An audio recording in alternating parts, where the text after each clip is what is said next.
Yo friends, I want to share with you one of the most inspiring and awesome videos I've taken so far on this channel. This is a video I took at my friend's property, just around the corner from here. Small city backyard, something that's smaller than pretty much anybody who's growing in the suburbs.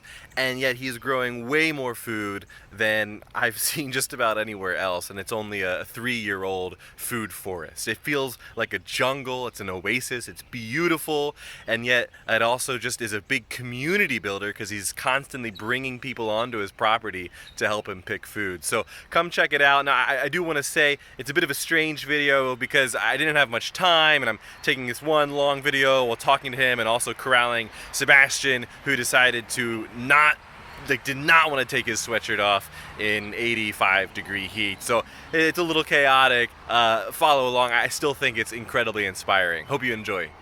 Yo friends, I'm with my friend Andrew here on his property. This is right in the middle of the city, super busy street out front, quiet little back street in the back. What, 1,000 square feet?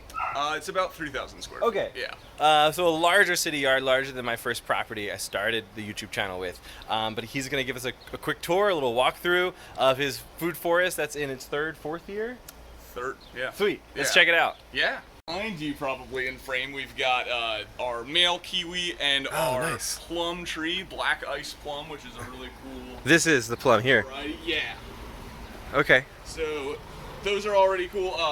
This is the dog backyard, so a lot of stuff gets destroyed. We have to not care about it too much. Our female kiwis. That was in the front? Yeah. They're Okay. in the front. Yeah. And the pollination over the distance it works fine. I think it'll be fine. That one hasn't flowered yet. Probably this year or this Okay. next year it will. I'm also mostly just using this to propagate. So Okay. I'm gonna plant I have 100 of these going for my other property outside of town, and this is just the parent plant to take cuttings from. Sweet. Got a lot of odds and ends. Have a cold hardy palm tree that survives. No outside. way. Yeah, Wow. Same with banana. Yeah. Same with all these guys are pretty cool. Ooh, you see an insect down there. Don't judge me for the sweatshirt on my child. He put it on, telling me that it would help him keep warm on this 85-degree day. Yeah, so I feel like you're growing a lot of the traditional permaculture stuff, but you're also super into weird, unique plants that I have been reading about, like growing food forest stuff for a couple of years now, and I've still never heard of these. I just love growing anything. So we have some American hazelnuts. Nice. Some wild black currants that I found in New York. Oh, cool. This is a cool one that I'm going to grow much more of to propagate it. This is Smilax smallii. Okay. So Smilax is the genus of greenbrier. Of course, it's edible. But We'll go it's home in a also minute, bud. evergreen, and this one's thornless. It's Oh. a thornless species. How big does that get? Pretty big, like 20 feet long. So Oh, eventually I'll run it all over the fences. And Is it edible? Yeah. Oh. Yeah, so all greenbriers, the young shoots are edible. Huh. They're very nice too, almost like a lemony asparagus sort of flavor. Of course, we've got gooseberries, pawpaws from seed. This is a hazelnut. I have 3 hazelnuts here that are all Yamhill by Jefferson cross. Oh, nice. 2 of them definitely are filbert blight resistant, so I'm going to be propagating these vegetatively as well in my intermittent mist system that I have set up. Yeah. Just to kind of more variety. Of course, I have the Rutgers varieties too. Is this gooseberry? Yeah, they're gooseberries. And that's the Oris 8. Okay. 8, I forget. And it grows well under the black walnut, in the shade of the black walnut? Yeah. Oh, that's a good thing to point out. So this is a gigantic black walnut tree, absolutely massive, that casts a lot of shade and such. Get to kind of experiment with if juglone resistance is a real thing or not. Yeah. But most of the stuff that I have is kind of naturally, hazelnuts, pawpaws, Yeah.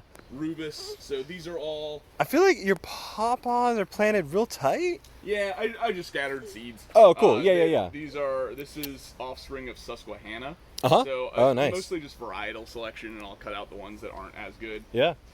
Hopefully I get a new variety out of it. Dude, Would be cool. super tall elderberry. That's all Yeah. this year's This growth. is this year's growth. I cut this to the ground for live stakes this year, and it's this tall. Do you know what variety? Is that a name No variety? idea. Okay. Found it on the side of the road with somebody's yard waste. Yeah. In the fall, jammed them into the ground, and they're elderberries. So that's great. This is another variety. This one has huge fruits. I love whatever. Oh, wow. Yeah.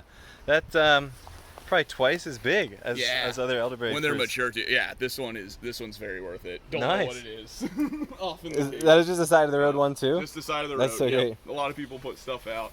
This one's a really cool species for shade. It doesn't look like it, but it's actually a raspberry species. It's purple flowering raspberry. Wow. It's thornless, totally shade tolerant. Has these cool giant leaves, kind of tropical looking.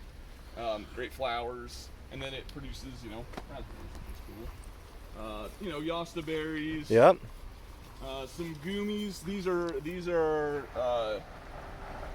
sweet scarlet. Yeah. The really common one. I think sweet scarlet or red gem. Those are the two I see. I think this one's sweet scarlet. I just got some Tillamook finally. Oh, nice. I have like 5 of those that I'll be growing on the other property. Yeah. This is another gooseberry. We've got Nanking cherry doing great. Oh yeah. Did you get a bunch of cherries off that this year? A fair number. I only have I only have that one and then the little one that you gave me last year, so I don't have much cross pollination action going on. I had a bunch of flowers on mine this year, but no fruit. I had like probably 24 cherries this year, just from like self-fertile. So yeah. Under here, this will be propagated out a lot. This is one that people don't really grow a lot, but it's a dewberry, so it's a raspberry. It's a rubus species, but it's an evergreen ground cover. Oh, Native, nice. super cool. Tasty berries. Yeah, usual rubus situation. Yeah. I have a couple of honeyberries in here with all the strawberries. Yeah. Whole mess of different kinds of raspberries here. Yeah. Everbearing mulberry that is probably going to come out soon. Okay. I'm not very impressed with the fruit quality, honestly. Okay. This is one too. That was the. Is that the one you found? No. This is black everbearing. Okay. It's really easy to propagate, and I think that's why nurseries always have it. Okay. But every other variety of mulberry tastes a lot better. So Oh. I've got. What are the varieties. main trees here? So those two are apricots. They're the dwarf apricot, pixie cot. And then apple, it's pristine. Okay. That one's gonna move to the other property too with the other apples. I have, of course, a whole bunch of the black raspberries. Yeah. Serviceberry, autumn brilliance. Okay. And this is a Yaupon holly. Oh, so nice. Caffeine containing. This is. Did yours lose all its leaves in the winter this year? It looked awful in the Yeah, mine did really too. Recovered nicely. I really like this one's called Fred Fleming. It grows in this like super straight up way. And then we have jujube. Pomegranate. Have you harvested from your Yaupon holly? No. Okay. No, it's so little. Yeah. But. What's this? This is a pomegranate. That's the pomegranate. Okay. Yeah, it does amazing. Like less dieback than figs. I have another one over there. And then this is the female kiwi. This is the female kiwi. That's over the doorway. Variety. Yeah. So there's that. This is a rabbit eye blueberry. Yeah. So the southern species of blueberry, it's always listed as zone 7. I think that's probably based on flowering. It does amazing. It grows much faster than other blueberries. No disease problems at all. Heavy crops. My dogs destroyed this last year to the ground, and it grew like 3 feet as wow. So doing intermittent mist to propagate that. I have cool. our native passion flowers growing up all over here. I have them on the fence. And we do get actually really good fruit from that, surprisingly. Really tasty fruits. Sweet. Another serviceberry. Yeah. I discovered that the jujubes propagate from cuttings just fine because I just jammed a stick that fell off and it did really well. So I'm going to do that with intermittent mist. It's really cool. And then you have a few like fig trees out here. I saw. Out here, so we're now in like fullest sun territory. Okay. So there's goji berry, a thornless goji berry, bunch of figs, my one little Ash's chinkapin. I have a bunch of these on my other property. It's very chlorotic here. I think it just doesn't have enough acid in the soil here. Okay. Do you know what are the varieties of figs you have? So a bunch of them. This one's a family heirloom one that's called Granny's Greenies, which is fun. The one on the end is LSU Purple, then Chicago Hardy, and then these two I think are both Celeste. Okay, cool. And then a bunch of native wildflowers mixed in there. These are showy milkweed, which I grew from one seed and now have everywhere. Great. All right, bud. We'll head out. Another pomegranate, a cold hardy eucalyptus, couple cold hardy cacti. Oh, yeah. Trunking yucca in here. This is a new area. Uh-huh. So this will all grow in pretty aggressively, but this is a yucca that'll grow a really tall trunk, like 20 feet eventually. Oh, wow. Which is very cool. Nice. Some cacti, so like these Yeah. made it through the winter really nicely. It's a cholla that doesn't have thorns, which is great. Wow. Yeah, so lots of stuff. Sweet, Still trying to dude. Get rid of morning glory always. Here's the other pomegranate. Thanks for the quick tour. This is Yeah. so crazy. How Yeah. much food you're growing. You gotta, in a year or two, when it starts to get closer to full productive, you gotta like start weighing it and see like how much food are you getting out of It's out hard this because tiny. it's mostly picked by Yeah. friends with kids. So it's like, throughout the growing season, we like truly like all of our friends come over with their kids and just pick tons of berries. Like, Yeah. every day.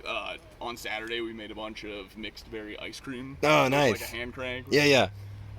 Yeah. Sweet. Oh, thanks, dude. Yeah. Thanks for coming out.